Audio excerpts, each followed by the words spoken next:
สวัสดีครับพี่น้องทุกหม่องทุกบอนทั้งไกลทั้งไกลพี่น้องไทยพี่น้องลาวพี่น้องต่างประเทศมื้อนี้ก็ตาสิงห์ทองก็สิพาออกมาเบิ่งทุ่งนาว่าสิมาหว่านข้าวหว่านบ่ได้พี่น้องฝนก็ตกมาอีกบ่ได้หว่านง่ายดอกพี่น้องเอ้ย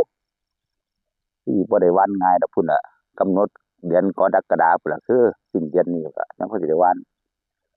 หว่านก็ตกมาอีกพี่น้องแต่ว่าก็บ่ฮงดอกเพราะหยังยากเนี่ยก็สิหว่านบ่ได้ดอกเพราะว่ามันถ้าหว่านลงไปก็ ย่านน้ำมาท่วมเขาตอนเขาพันขึ้นเนาะก็เลยมาออกพาพี่น้องออกมาเบิ่งตอนเช้ามาเบิ่งน้ำกันกับพี่น้องตอนเช้าเนาะแดดบ่ทันออกดอก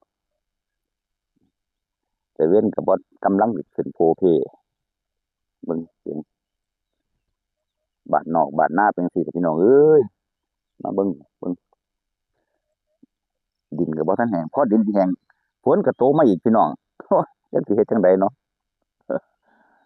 แต่หมู่เพิ่นก็บ่ทันได้เตรียม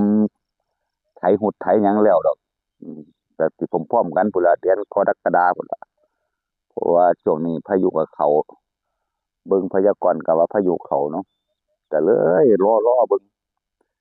ว่าสิเป็นจั่งใดเบิ่งจั่งเป็นเด้อเติดอยู่ตอนเช้าพี่น้องแต่เว้นก็กำลังสิขึ้นมื้อนี้อากาศก็ครึมๆอยู่คือสิตกส่วนมากสิตกแต่ตอนบ่ายเนาะตอนค่ำตอนบ่ายตอนใกล้ค่ำนะพี่น้องมื้อนี้ก็พาออกมาเบิ่งบรรยากาศตอนเช้าอากาศเย็นๆสวยมากก็ร้อนพี่น้องโอ้ยจักสิเฮ็ดจั่งใดก็ว่าสิ